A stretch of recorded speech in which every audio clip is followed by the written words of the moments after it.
Olá, meus queridos irmãos, meus amigos, pastores, presbíteros, obreiros do grupo de WhatsApp Papo Teológico. Esse vídeo que eu estou gravando aqui, estou fazendo especialmente para vocês. Mas por ficar muito grande, ele não vai caber no nosso grupo do WhatsApp. Então, estou tendo que botar no YouTube, né? Queridos, eu queria agradecer a cada um de vocês, primeiro pelo respeito que vocês têm nos argumentos, ao falar uns com os outros, a paciência, isso é muito importante. Embora nós tenhamos pontos de vista diferentes em algumas coisas, eu acredito que o título do nosso grupo exatamente tem por propósito a gente poder trazer pontos de vista e tudo mais, né? É muito possível que a gente possa mudar sobre algum aspecto ou outro, deixando um assim diz o Senhor, não um assim diz o pastor ou o irmão, enfim, tá? Queridos, eu prometi, eu fiz a pergunta na quarta-feira passada, hoje que eu estou respondendo, mas só para vocês verem que eu levei a sério, eu peguei cada observação de vocês, ouvi os áudios, anotei e tal, para que eu pudesse evitar deixar passar qualquer coisinha daquilo que foi perguntado. Eu fiz duas perguntas. Primeiro, se Deus escolheu o povo judeu ou não, e se vocês acreditam que sim, escolheu para quê? Né? O Cleison respondeu dizendo que sim, para ser um povo santo e propriedade do Senhor. E citou para isso Êxodo capítulo 19. Né? O irmão Dário, falou sim, para abençoar todas as famílias da terra. Ótima resposta bíblica também. O pastor João Batista falou que sim, concordando que era para abençoar as famílias da terra. Salientou que Deus escolheu por amor, né? Na verdade, eu perguntei para quê? Essa resposta diz por quê? Por que Deus escolheu? Por amor, tá certo. Mas o Senhor também respondeu para quê? Para que viesse o Messias, para que Israel desse um exemplo de como deve se adorar e servir a Deus. Fantástica essa resposta. O sinal estava na obediência e na circuncisão, né? Para que fosse um exemplo da obediência à lei de Deus. Veja, eu resumi isso com palavras de vocês. Às vezes estava num áudio, mas eu botei aqui, né? O pastor Orlando começou uma discussão sobre a questão do que eu estava querendo dizer, né? Sobre judeus e israelitas, tal e tudo mais. Eu perguntei povo judeu no sentido genérico, não é no sentido das tribos, tal e tudo mais. Por que Deus escolheu? Porque a gente sabe que Deus escolheu os israelitas na pessoa de Abraão, né? Eu já vou abrir a Bíblia aqui e tal e tudo mais. Eu vi que vocês gastaram um bom tempo conversando sobre isso, sobre as tribos do norte, as tribos do sul e tal. E a questão é a seguinte, Deus escolheu Abraão. E daí veio, né, a sua descendência, Isaac, Jacó. O Jacó é o Israel, no caso, que teve o seu nome alterado e tal. E daí seus filhos viraram as tribos de Israel com algumas mudanças. Porque, por exemplo, José era filho de Israel, mas não se tornou tribo. Mas os dois filhos de José, Manassés e Efraim, sim, assumiram como tribos.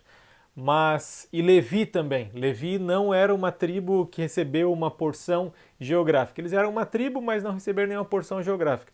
Então, tirando José, tirando Levi, ficaram 10 tribos. Mas aí acrescentando Efraim e Manassés, voltam a ser as 12 tribos de Israel. Né? Então as 12 tribos de Israel, na verdade, são 10 filhos de Israel e 2 netos. Tá? Isso daí você pode conferir ali tranquilamente no livro de Êxodo e seguintes. Eles eram todo Israel. Né? A palavra hebreus, de onde é que vem? Um dos tataravós de Abraão se chamava Eber. Então, um dos conceitos de hebreus seriam os descendentes de Eber, os hebereus. Daí vem a palavra hebreu. Tem o Monte Hebron também, é uma outra fonte para dizer. Mas hebreus, israelitas, judeus, hoje, digamos assim, poderíamos se referir ao mesmo povo, o povo de Israel. Tá? Eu não estou com isso querendo desmerecer o que o pastor Orlando falou, querendo ser bem precioso nas palavras, porque realmente a palavra judeu ela não existe antes do Novo Testamento.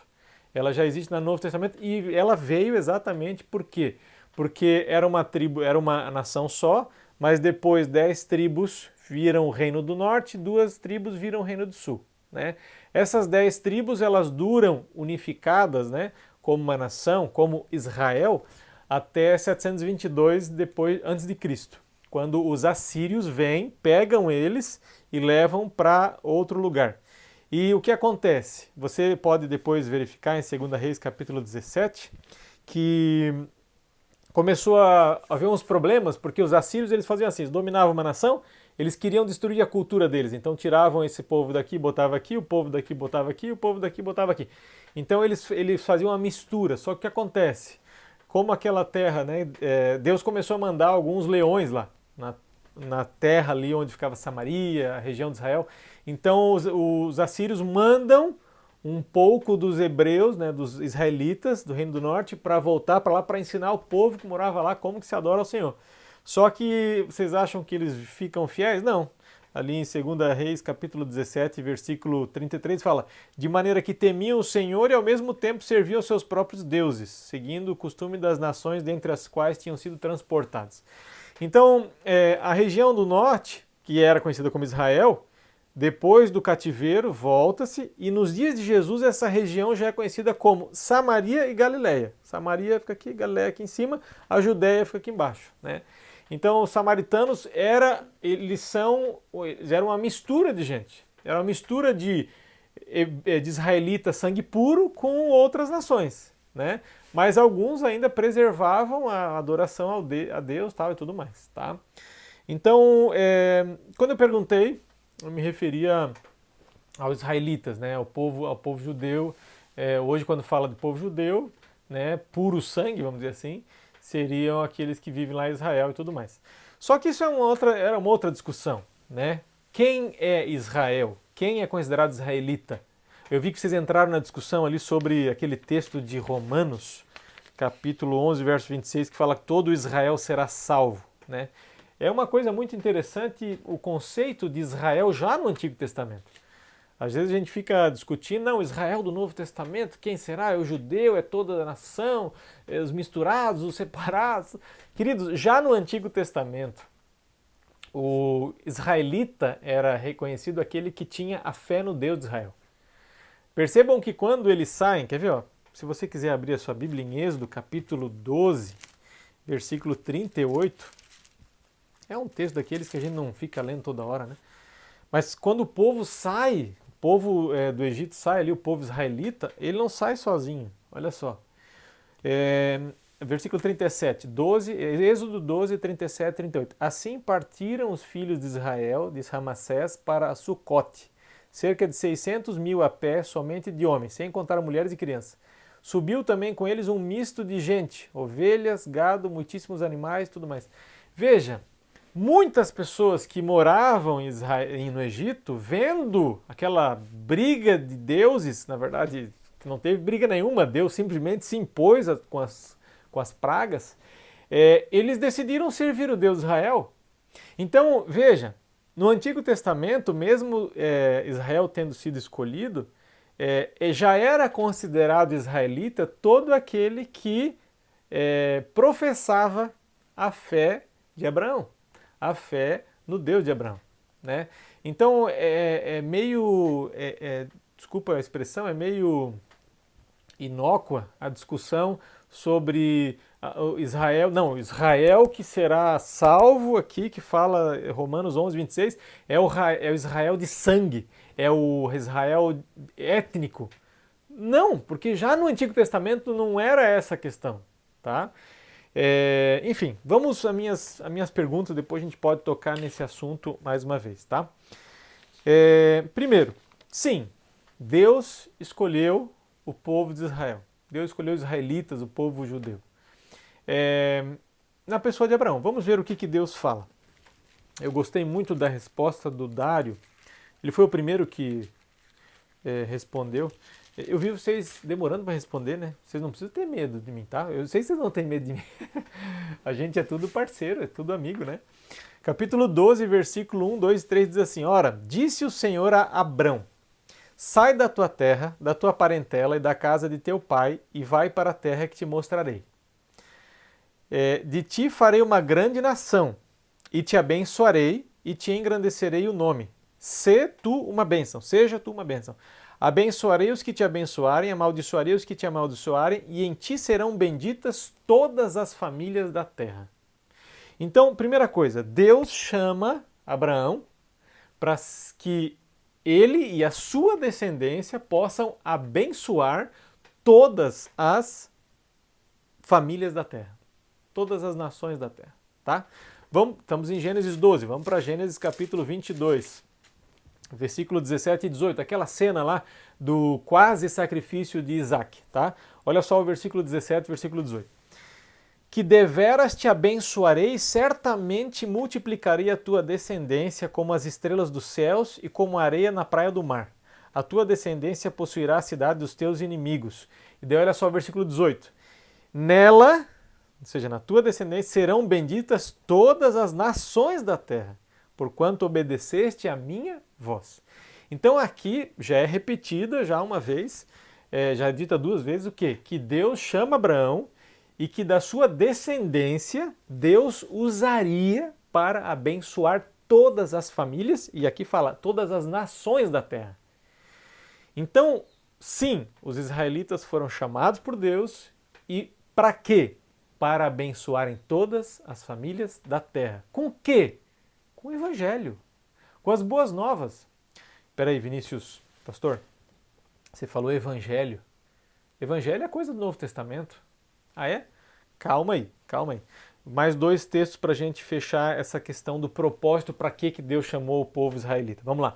Isaías capítulo 42, versículos 1 e versículo 6. Isaías, vamos lá, Antigo Testamento, capítulo 42, versículos 1 e 6. Diz assim: Eis aqui o meu servo, a quem sustenho, o meu escolhido em quem a minha alma se compraz. Pus sobre ele o meu espírito e ele promulgará o direito para os gentios. Versículo 6 diz assim: Eu, Senhor, te chamei em justiça, tomar-te-ei pela mão e te guardarei e te farei mediador da aliança com o povo e luz para os gentios. Veja que já no Antigo Testamento Deus esperava que Israel fosse essa luz para os gentios. Eles deveriam cumprir o chamado de abençoar a terra, tá? E o Gálatas capítulo 3, versículo 8. Gálatas, Novo Testamento, capítulo 3, versículo 8. Eu não estou cortando o vídeo, estou fazendo direto aqui porque, né? Eu não sou muito bom de edição de vídeo. Ora, tendo a Escritura previsto que Deus justificaria pela fé os gentios, preanunciou o Evangelho a Abraão. Em ti serão abençoados todos os povos, ou em ti serão abençoadas todas as nações, ou todas as famílias da terra. Paulo está dizendo que Deus pré-anunciou o Evangelho em Abraão. Ou seja, já existia o Evangelho no Antigo Testamento.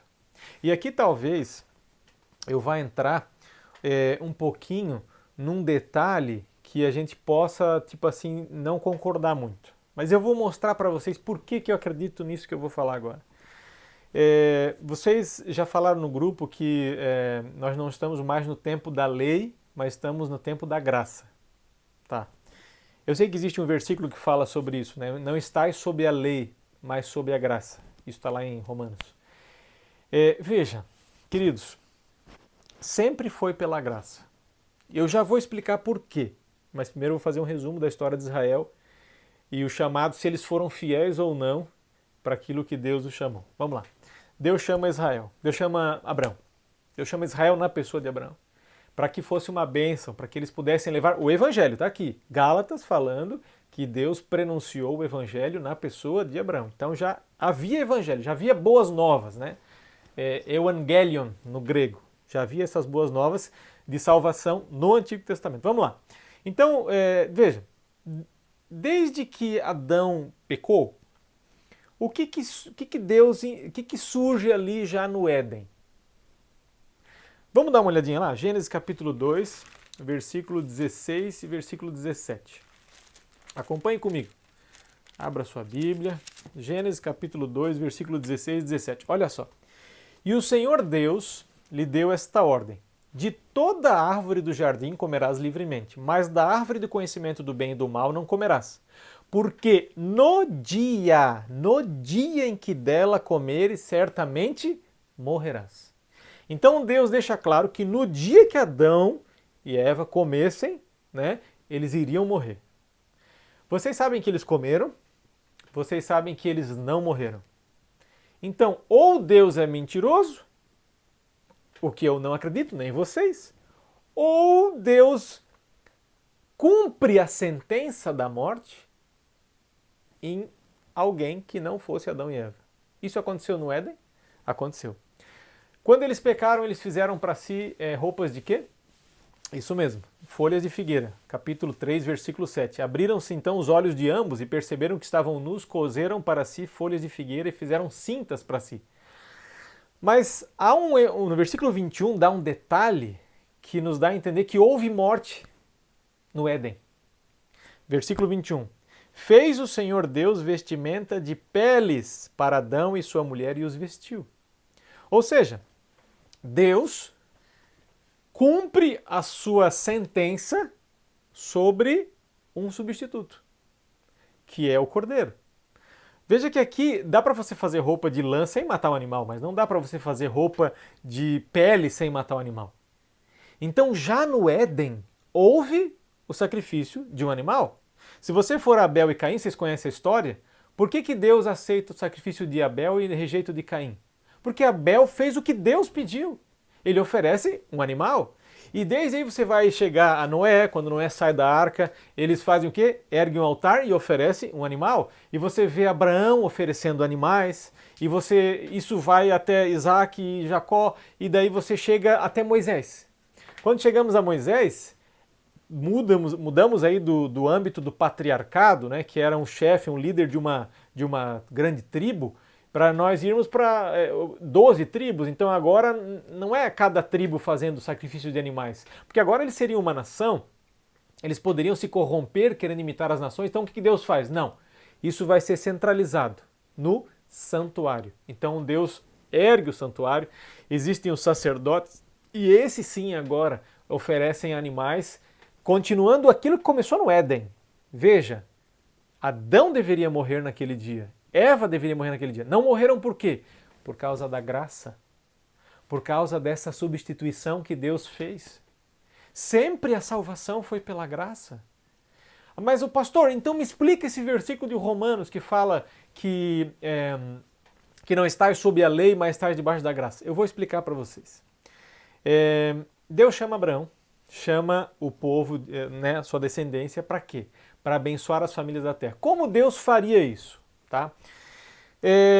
Existem alguns que dizem, eu não acredito na teologia da prosperidade, eu não acredito que Deus torna rico as pessoas que são fiéis a Deus.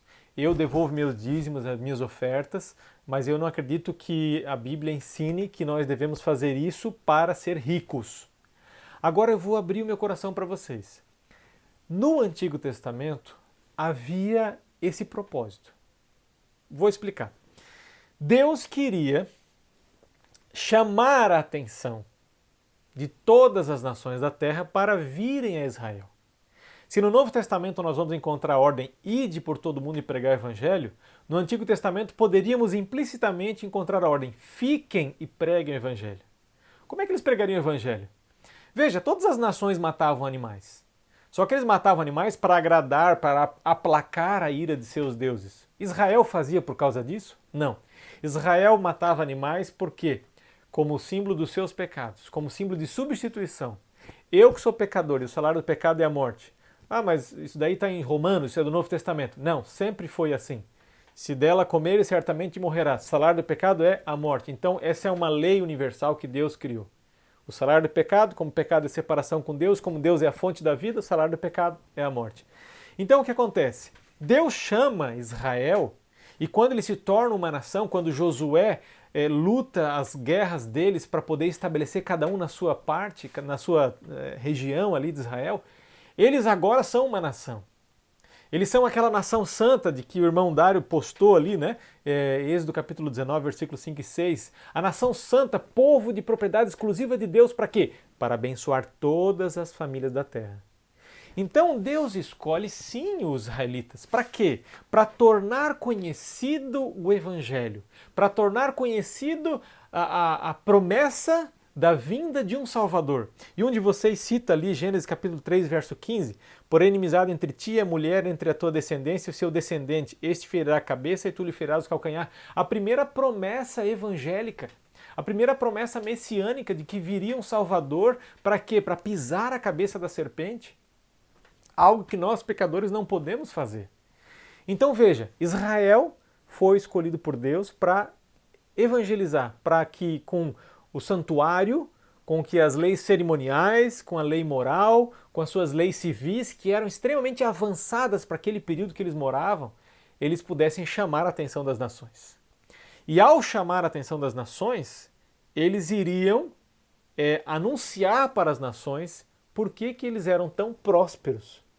Então eu acredito que no Antigo Testamento Deus tinha um propósito de tornar Israel a nação mais poderosa, mais rica, mais intelectual, mais abençoada da terra. Para quê? Para que isso chamasse atenção. Isso aconteceu basicamente eu lembro de 3 reis que isso aconteceu. Com Davi.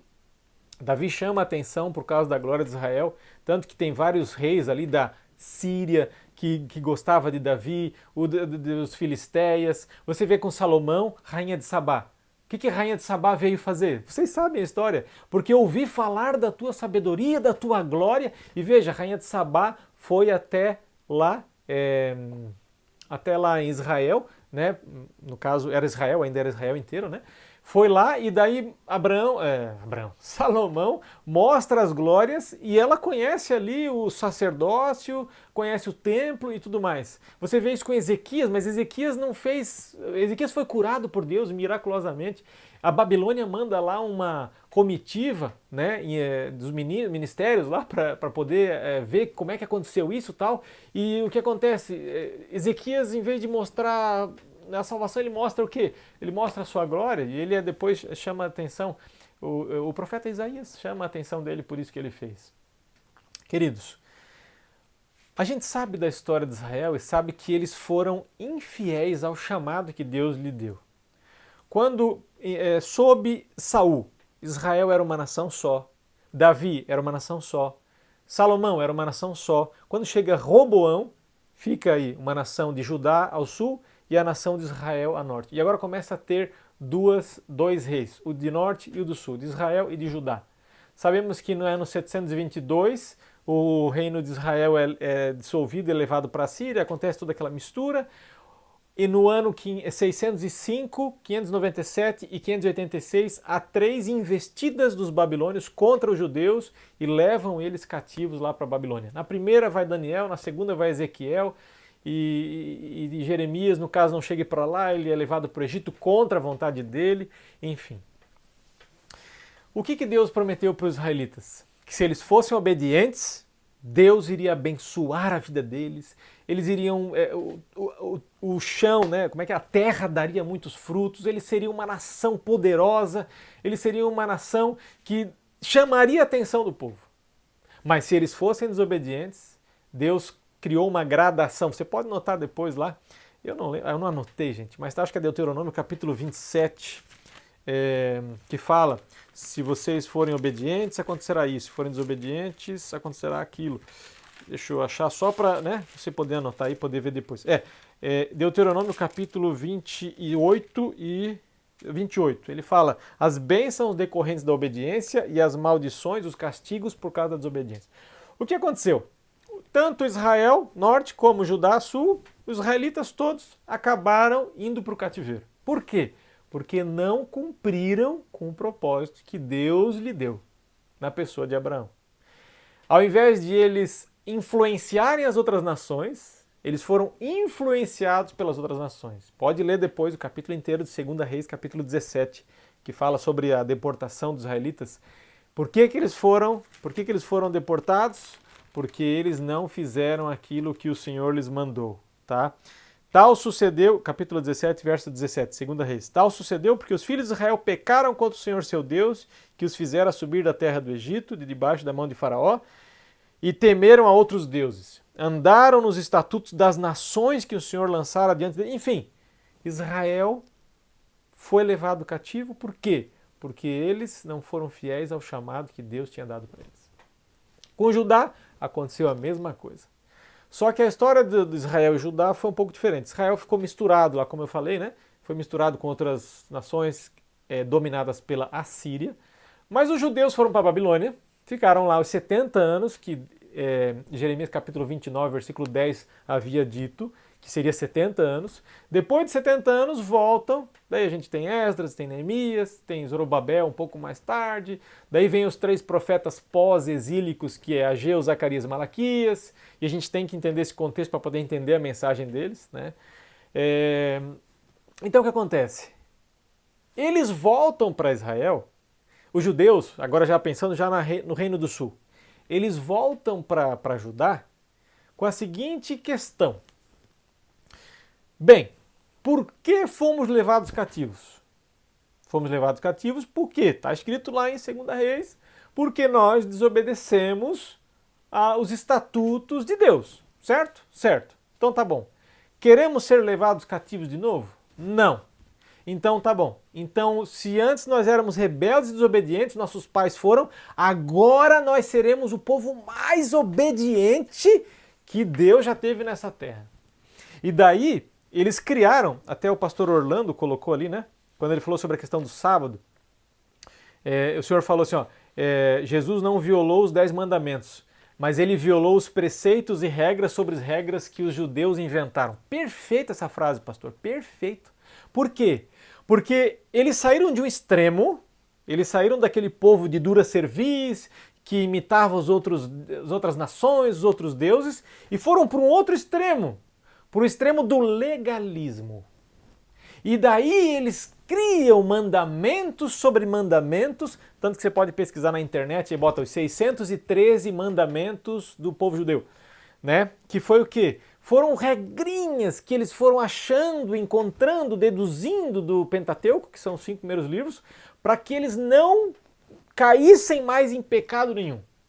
E daí, por exemplo, do sábado, começaram a inventar coisa, tipo aqui, ó, aqui eu tenho um bolso, né? Se eu estivesse transportando um peso aqui no meu bolso, eu estava pecando, porque sábado não é dia de transportar cargas. Agora, se eu costurasse esse lenço no meu bolso, daí já faz parte da roupa, não estou pecando. Então, sabe, não podia dar comida para galinha no sábado, porque se algum dos grãos ela não comesse, iria brotar e nascer, daí você plantou no sábado. Você não deve abrir um guarda-chuva no sábado, porque você estaria armando uma tenda sobre você, e sábado não é dia de armar tenda. Enfim, queridos, os judeus inventaram muitas, mas muitas regras, não só sobre o sábado, sobre todas as coisas. E estas leis, veja, cabeça deles, século V, VI antes de Cristo. Por que nós fomos levados cativos? Porque nós imitamos os estrangeiros e as nações. Tá bom, os estrangeiros e as outras nações não prestam, porque por imitá-los nós fomos levados cativos. Então o que acontece? Eles saem de um extremo, saem da apostasia para o legalismo, por um lado, e saem do chamado de Deus para ser uma bênção para as nações, para se tornarem um povo exclusivista. Não. Por isso que eles odiavam os samaritanos, por isso que eles não sentavam com um gentil para comer na mesma mesa. Então o que acontece? Eles saem de um extremo para o outro e Jesus nasce nesse contexto em que um povo que foi escolhido por Deus, eu nunca vou negar, o povo israelita foi escolhido por Deus, isso é bíblico. Mas o que acontece? Jesus tem que discutir com eles, há muitos debates com eles, por quê? Porque Jesus veio limpar todas as tradições. Eu acho que foi o Dário também que colocou ali, sobre Mateus capítulo 15, né? Que fala que com as vossas tradições vocês invalidam o mandamento do Senhor. Quer ver? Ó? Mateus capítulo 15, versículo Versículo 3. Eles criticam Jesus e os apóstolos porque eles não lavam as mãos. Queridos, por favor, esse lavar as mãos não era assim o que a gente faz hoje, de sabonete e tal. Era uma lavagem cerimonial. Era uma coisa que você botava uma gota de água aqui, deixava ela escorrer até a ponta do dedo e tal. Isso era cerimonial, não era nada higiênico, o propósito não era higiênico. Então eles criticam Jesus e os discípulos por eles estarem pisando nos mandamentos que eles, os judeus, criaram. Então Jesus responde, versículo 3. Ele, porém, vos respondeu, por que transgredis vós também o mandamento de Deus por causa da vossa tradição? Veja, Jesus Cristo está criticando eles porque eles pisavam o mandamento de Deus, dos 10 mandamentos. Para quê? Por causa da tradição deles. Porque Deus ordenou, honra teu pai e tua mãe, e quem maldisser ao pai ou à mãe será punido de morte. Mas vós dizeis, se alguém disser a seu pai ou a sua mãe, oferta ao Senhor, e daí Jesus arremata dizendo, versículo 8 e 9, este povo honra-me com os lábios, mas o seu coração está longe de mim. Em vão me adoram, ensinando doutrinas que são preceitos de homens. Então Jesus vem para ser o nosso Salvador, claro, sem dúvida nenhuma, mas ele vem para resgatar, reformar uma religião que ficou torta. Veja, se Deus chamou o povo israelita, o povo judeu, o povo hebreu, para ser uma bênção para todas as nações, se Deus chamou o povo judeu para anunciar o evangelho a todas as nações, e eles agora estavam criando regras e mais regras para se afastar das outras nações, é porque eles perderam o propósito. É porque eles perderam a noção do chamado que Deus lhes deu. Aí surge a igreja. E a palavra igreja, né, que vem do grego aqui, ó, tem o grego, aqui tem o dicionário grego também, tá? Vocês podem depois pesquisar na internet aqui, ó, dicionário de grego do Novo Testamento, Carlos Rusconi. Ele vai falar que igreja, ela é formada por duas palavras. A palavra eclesia. Ek é uma palavra e kaleo é um verbo, chamar. Klesia é chamado. Então, igreja, o significado original de igreja é um povo que não é medido pelo seu sangue, ou seja, eu sou sangue puro judeu. Não, um povo que aceita o chamado de cumprir aquele propósito que Deus deu lá no Gênesis 12, de abençoar as nações da terra. Veja, a igreja, e aí eu concordo 100% com o que o pastor Orlando falou. Ó, o senhor falou num dos áudios ali, ó, fantástico. O senhor falou assim, ó, aqueles que estão em Cristo se tornam Israel de Deus. Fantástico. Essa sua frase é bíblica. Por quê? Porque israelita, não é olhado por Deus como aqueles que são de sangue puro.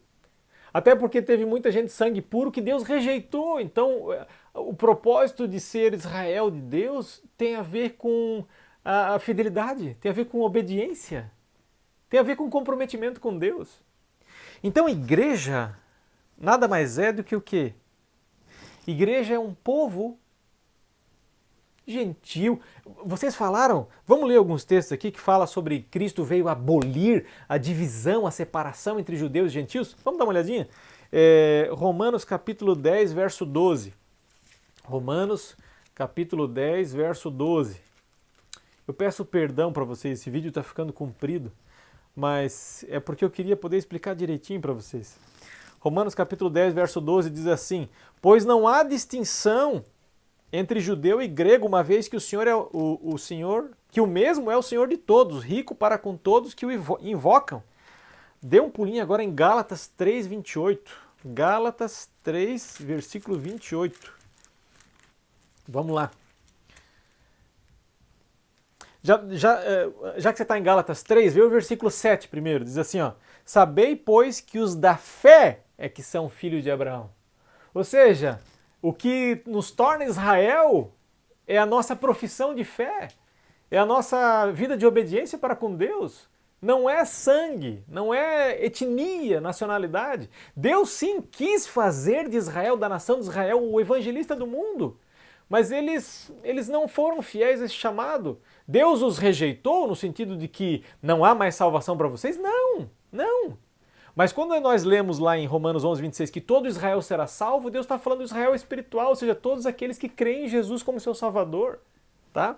Agora Gálatas capítulo 3, verso 28. De Sarte, assim sendo, não pode haver judeu, nem grego, nem escravo, nem liberto, nem homem, nem mulher, porque todos vós sois um em Cristo Jesus. Então Jesus veio para quê? Para abolir essa separação criada pelos judeus entre o judeu e o gentio. Agora, Efésios, eu queria que você prestasse atenção nesse texto, porque até vocês já citaram esse texto para mim, querendo dizer que os mandamentos foram abolidos. Queridos, nem toda vez que a palavra lei aparece na Bíblia, ela está se referindo à lei cerimonial ou lei civil. Quando fala lei, pode ser a Torá, os 5 primeiros livros da Bíblia, pode ser os 10 mandamentos, a lei. Tiago fala a lei da liberdade, seremos julgados pela lei da liberdade, ele cita ali 2 dos 10 mandamentos. Então ali ele usa a palavra lei significando os 10 mandamentos.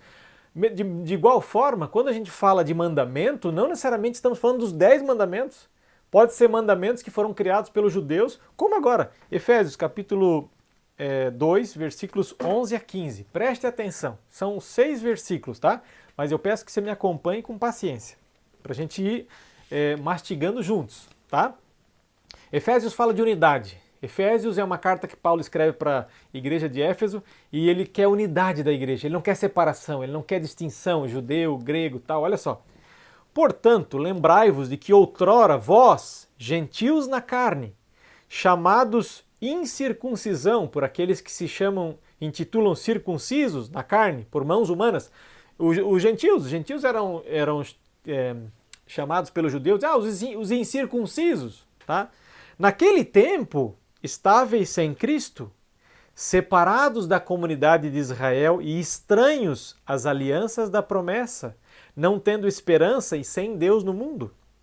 Mas agora, em Cristo Jesus, vós que antes estáveis longe, fostes aproximados pelo sangue de Cristo, porque Ele é a nossa paz, o qual de ambos fez um, e tendo derribado a parede de separação que estava no meio, a inimizade, aboliu na sua carne a lei dos mandamentos na forma de ordenanças, para que dos dois, judeus e gentios, criasse em si mesmo um novo homem, fazendo a paz. Vamos ler o versículo 16 também.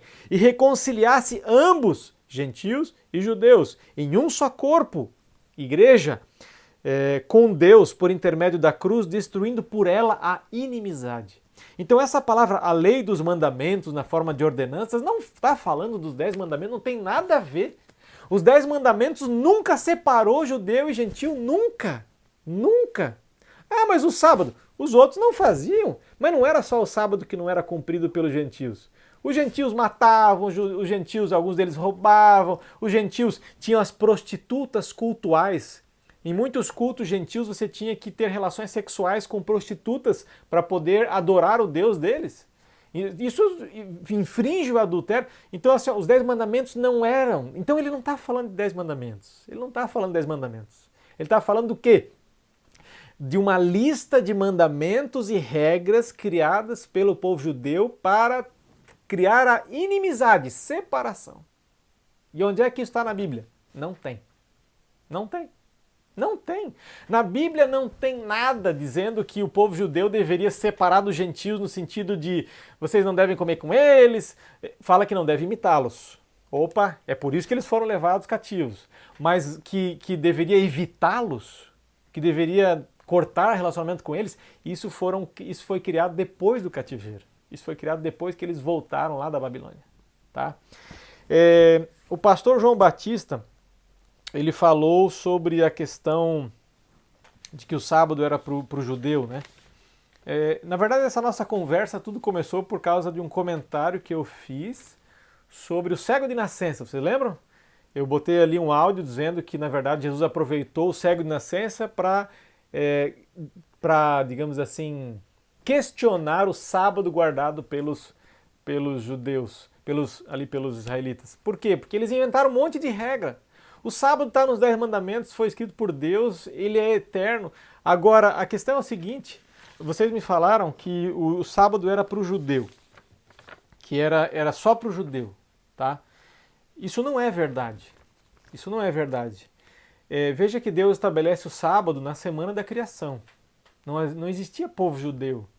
Existia lá Adão e Eva. Ah, mas porque em Gênesis, de Gênesis ali, depois da criação, até o capítulo 16 de Êxodo não se fala de sábado. Tá, isso não quer dizer que ele não era guardado. Isso não quer dizer que o povo de Deus não guardava o sábado. Mas enfim, o sábado foi instituído na criação. Então não existia povo judeu. Mas se mesmo assim você não está convencido disso, eu vou pedir a sua atenção mais um pouquinho para a gente ler Isaías 56. Olha só, estamos falando de Antigo Testamento. Nós estamos falando de Antigo Testamento. Vamos lá, Isaías capítulo 56. Olha só que interessante. E a prova de que israelita é aquele que crê no Deus de Abraão. Isaías 56. Jesus ainda não veio, estamos em Isaías, Antigo Testamento, 740 anos antes de Cristo. Tá? Deus querendo resgatar o seu povo para que ele não fosse levado cativo. Olha só o que diz Isaías 56, de 3 a 8. Não fale o estrangeiro que se houver chegado ao Senhor, dizendo: o Senhor, com efeito, me separará do seu povo. Nem tampouco diga o eunuco: eis que sou como árvore seca. Olha só, Deus querendo que os gentios chegassem nele. Olha só, versículo 4. Porque assim diz o Senhor: aos eunucos que guardam os meus sábados, escolhem aquilo que me agrada e abraçam a minha aliança. Darei na minha casa e dentro dos meus muros um memorial e um nome melhor do que filhos e filhas. Um nome eterno darei a cada um deles que nunca se apagará. Aos estrangeiros que se chegam ao Senhor para o servirem. A gente está falando de gentil, a gente não está falando de judeu. Deus está falando que ia salvar, que ele iria dar um nome para eles se eles guardassem os seus sábados. Ou seja, sábado não é só para gentil, não. Sábado faz parte da aliança. Vamos lá. Versículo 6. Aos estrangeiros que se chegam ao Senhor para o servirem e para amarem o nome do Senhor, sendo deste modo servos seus, sim, todos que guardam o sábado, não o profanando, e abraçam a minha aliança, também os levarei ao meu santo monte, e os alegrarei na minha casa de oração. Os seus holocaustos e os seus sacrifícios serão aceitos no meu altar, porque a minha casa será chamada casa de oração para todos os povos. Versículo 8. Assim diz o Senhor Deus, que congrega os dispersos de Israel, ainda congregarei outros aos que já se acham reunidos. A gente está falando de gentil. Estamos em Isaías? Vai lá para o capítulo 2. Deus expressa aquilo que ele sempre quis para os gentios, a salvação de todo mundo. Capítulo 2, versículo 2. Nos últimos dias acontecerá que o monte da casa do Senhor será estabelecido no cimo dos montes e se elevará sobre os outeiros, e para ele afluirão todos os povos. Irão muitas nações e dirão: vinde e subamos ao monte do Senhor e à casa do Deus de Jacó, para que nos ensine os seus caminhos e andemos pelas suas veredas, porque de Sião sairá a lei e a palavra do Senhor de Jerusalém. Ele julgará entre os povos e corrigirá muitas nações. Estas converterão suas espadas em relhas de arados e suas lanças em podadeiras. Uma nação não levantará a espada contra a nação, nem aprenderão mais a guerra. Vinde, ó casa de Jacó, e andemos na luz do Senhor. Esse era o sonho de Deus para todo o planeta Terra. Será que Deus quer que todo mundo se salve? Você tem dúvida disso? Se você tem dúvida, 1 Timóteo capítulo 2, versículo 3 e 4. Isto é bom e agradável diante de Deus. Isto o quê? Que se ore pelos reis, o contexto aqui é orar pelos reis e pelas autoridades. Isso é bom e agradável diante de Deus, nosso Salvador, o qual deseja que todos os homens sejam salvos e cheguem ao pleno conhecimento da verdade. Eu lembro que a gente já teve uma discussão aqui, discussão no sentido de conversa, né? Sobre a questão sobre predestinação, se nós somos calvinistas ou arminianos.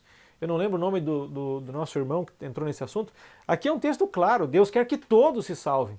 Então dizer que Deus já determinou quem está salvo para ser salvo, quem está perdido e tal, primeiro que isso acaba com a missão de pregar o evangelho a todo mundo.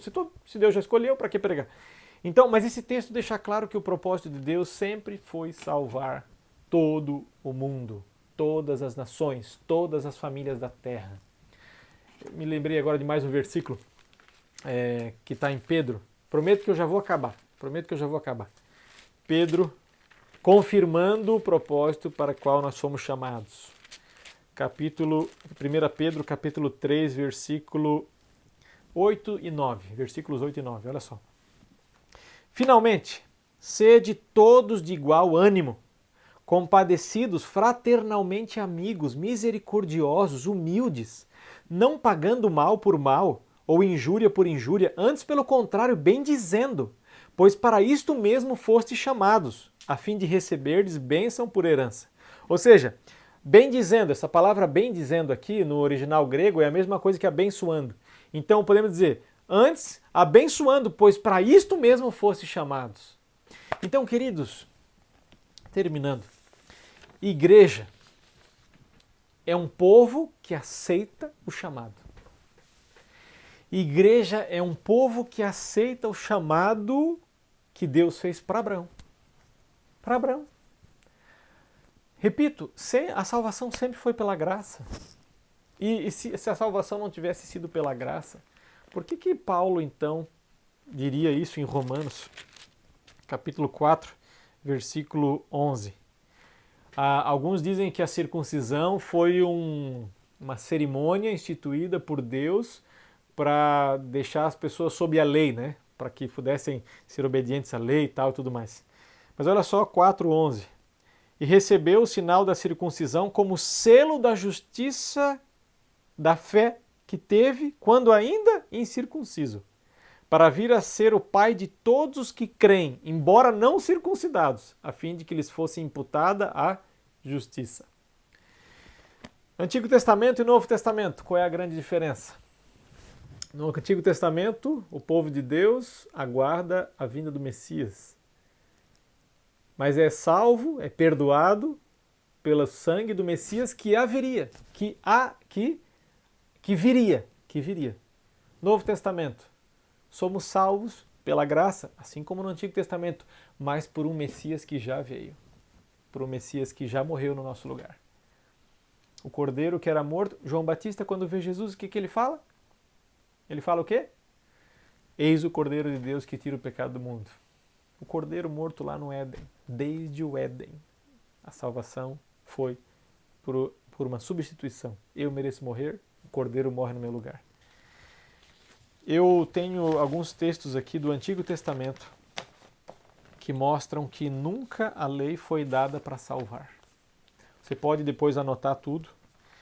As leis, Deus deu com o propósito de fazer o povo viver bem e viver mais. E essas leis eu me refiro à lei civil, à lei moral, à lei dos 10 mandamentos, à lei cerimonial. Nenhuma dessas leis tem a capacidade de dar vida eterna. Os 10 mandamentos, e veja, eu sou um pastor da igreja adventista, a gente guarda os 10 mandamentos porque acreditamos que ele é eterno. Ele não tem poder de dar vida. Então, por favor, eu sei que aqui estamos num grupo de 30 pessoas, os adventistas não acreditam que a salvação é pelos 10 mandamentos. Nós acreditamos que a salvação é pela morte de Jesus Cristo na cruz. Mas, pastor, por que vocês guardam os 10 mandamentos? Porque eles são a lei de Deus, elas refletem o caráter de Deus, e vocês também guardam os 10 mandamentos. Só tem a questão do sábado. Vocês não... eu vou falar uma frase que o pastor Rodrigo Silva sempre fala. Eu guardo o sábado pelo mesmo motivo que você não adora imagem de escultura. Por quê? Porque está nos 10 mandamentos. Então, assim, a lei no Antigo Testamento, incluindo os 10 mandamentos, foram dados para quê? Olha só, eu vou ler frases de Deuteronômio. Ou seja, o povo está para entrar na terra prometida. Olha só, Deuteronômio 4:40. Guarda, pois, os seus estatutos, os seus mandamentos que te ordeno hoje, para que te vá bem a ti, teu filho depois de ti, e para que te prolongue os dias na terra que o Senhor teu Deus te dá para todo sempre. Não está falando de salvação. Ele está falando o quê? Para que tu possa viver bem na terra. Deuteronômio 6, verso 3. Para que muito te multipliques. Deuteronômio 6, verso 18. Para que bem te suceda. Deuteronômio 6, 24. Para nosso perpétuo bem, para nos guardar em vida. Deuteronômio 10, 13. Para o teu bem. Deuteronômio 11, 8. Para que sejais fortes. Deuteronômio 4:40 eu já li aqui. Então, todas as vezes que Deus fala que era para eles obedecerem às leis, os estatutos, os juízos, Não entenda essas leis, estatutos e juízos como aquilo que o povo judeu criou depois do cativeiro, não tem nada a ver. Isso daqui que o povo judeu criou depois do cativeiro, essa lei que separava, isso Jesus aboliu na cruz. Agora, todas essas leis que Deus criou aqui, não, foi Deus quem deu. Foi Deus quem deu. E aí eu quero terminar com aquele versículo que vocês sabem. Jeremias, eu não sei quem citou aí, mas nota 10. A nova aliança. Pastor Vinícius, na verdade, o sábado é da antiga aliança e tal. Queridos, Jeremias capítulo 31, verso 31 a 33. Jeremias capítulo 31, verso 31 a 33. Deixa eu achar aqui meu papelzinho, meu rascunho, só para eu não esquecer nada. Olha só o que diz aqui. Eis aí vem dias, diz o Senhor, em que firmarei nova aliança com a casa de Israel e com a casa de Judá. Veja que aqui o sonho de Deus era que fosse toda a nação. Os israelitas retornando e tal, porque quando Jeremias escreve, os israelitas já era uma mistura de gente. Tá? Mas aquela ideia de Israel não ser apenas etnia, mas ser o povo de Deus, né? Os filhos de Abraão que creem. Versículo 32, Jeremias 31, 32.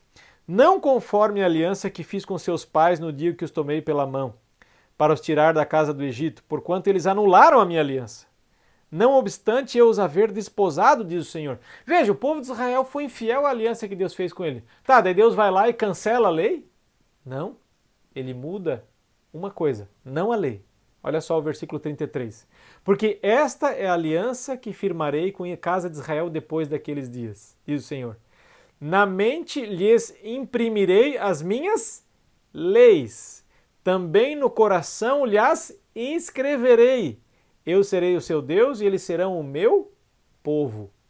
Queridos, a nova aliança inclui as leis de Deus. Ele falou, eu não vou mais escrever em pedra. Uma vez eu lembro, quem que perguntou, acho que foi o Anderson, não sei se o Anderson não faz mais parte do grupo, mas ele falou, citou aquele texto de 2 Coríntios capítulo 3, que ele fala assim, que foi escrito em pedra e tal. Sim, hoje a lei de Deus não é mais escrita em tábuas de pedra, ela é escrita no nosso coração. Mas é a mesma lei de Deus, continua sendo a lei de Deus. Tá? E Paulo cita isso em duas vezes em Hebreus. Podem lá dar um pulinho, Hebreus capítulo 8, versículo 10, diz assim. Porque esta é a aliança que firmarei com a casa de Israel depois daqueles dias, diz o Senhor, na sua mente imprimirei as minhas leis, também sobre o seu coração as inscreverei e eu serei o seu Deus e eles serão meu povo. Paulo confirma que essa nova aliança inclui as leis de Deus. Todas, sem tirar nada. Sem tirar nada da lei de Deus. 2 Coríntios capítulo 3. Eu prometo que esse é o último texto. Pastor Vinícius, para de mentir, Pastor Vinícius. 2 Coríntios capítulo 3, versículo 3. Estando já manifestos como carta de Cristo produzidas pelo nosso ministério, escrita não com tinta, mas pelo Espírito de Deus, não em tábuas de pedra, mas em tábuas de carne, isso é, nos corações. Aqui confirma que Deus está... Ele não depende mais das tábuas de pedra que estavam dentro da Arca da Aliança, que ficava no santuário terrestre. Leia o livro de Hebreus. Você vai perceber que o santuário celeste existe e que Cristo está lá intercedendo por nós hoje. Mas as leis continuam as mesmas. Ele vai escrever as suas leis no nosso coração. E se Paulo está dizendo que as leis não serão mais escritas na tábua de pedra, e a gente sabe que as leis que foram escritas na tábua de pedra são os 10 mandamentos, todos os 10 mandamentos. E agora esses 10 mandamentos não estão mais em tábua de pedra, mas agora são escritas no nosso coração, então não tem por que o sábado não ser válido até hoje. Queridos, eu pensei em fazer em 20 minutos, são 54 minutos. Me perdoem. Eu prometo que eu fico um mês sem falar no grupo, tá? Amados, Jesus está voltando. Eu concordo com vocês que o mandamento do sábado é o mandamento mais, digamos assim, socialmente... eu quero usar a palavra para não ser mal compreendido.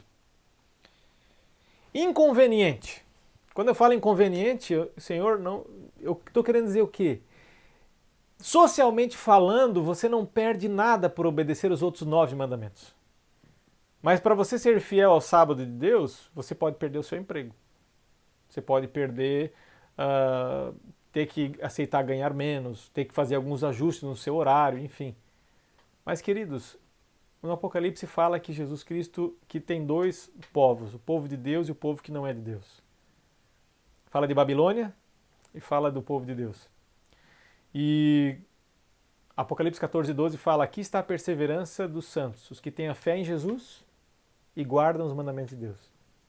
Queridos, nós estamos chegando muito perto da volta de Jesus. Eu creio nisso com todas as minhas forças e prego com todo o meu coração. Pense sobre tudo isso que eu falei. Veja todos esses textos com oração, busque ao Senhor. Não é ser legalista obedecer a lei de Deus. Não tem nada a ver com isso. A lei de Deus é como se vive no céu. Os 10 mandamentos são para nós um adiantamento de como se vive no céu. Pense você como seria o mundo todo se todo mundo guardasse os 10 mandamentos. Seria um céu aqui na terra. Não haveria mais assassinato, não haveria mais furto. Não haveria... Gente, seria o céu. Seria o céu. Então, meus amados, que Deus abençoe vocês. Eu amo muito vocês. A gente não se conhece ainda pessoalmente. Quem sabe um dia, né? Quem sabe um dia ou vocês venham aqui para Santa Catarina, eu dei um pulo aí no Nordeste. Vai ser um prazer orar com vocês, estarmos juntos. Mas por isso que eu guardo o sábado, por isso que eu guardo os 10 mandamentos. Não para ser salvo, eu guardo os 10 mandamentos porque Jesus Cristo morreu na cruz do Calvário para mim, escreveu as suas leis no meu coração e quer que eu, assim como vocês também, que são povo de Deus, que são israelitas espirituais, possamos levar avante essa fé que fala em Cristo como nosso Senhor e Salvador. Que Deus abençoe. Que Deus abençoe todos vocês, as famílias de vocês, as igrejas de vocês. E espero ter sido muito respeitoso em tudo que eu falei. Eu gosto desse grupo exatamente porque há muito respeito. Que a gente possa permanecer assim unidos em Cristo, porque chega de morar aqui na terra, que Jesus volte logo e que nós possamos adorar todos juntos, tirar talvez nossas dúvidas teológicas que às vezes não estão reveladas na Bíblia com o nosso querido Salvador. Tá bom? Que Deus te abençoe. Foi um prazer estar aqui falando com vocês. E não vou fazer igual todo mundo. Se inscreva no meu canal. Tá? Até porque eu não uso muito o meu canal aqui, mas espero que Deus abençoe. Fiquem com Deus.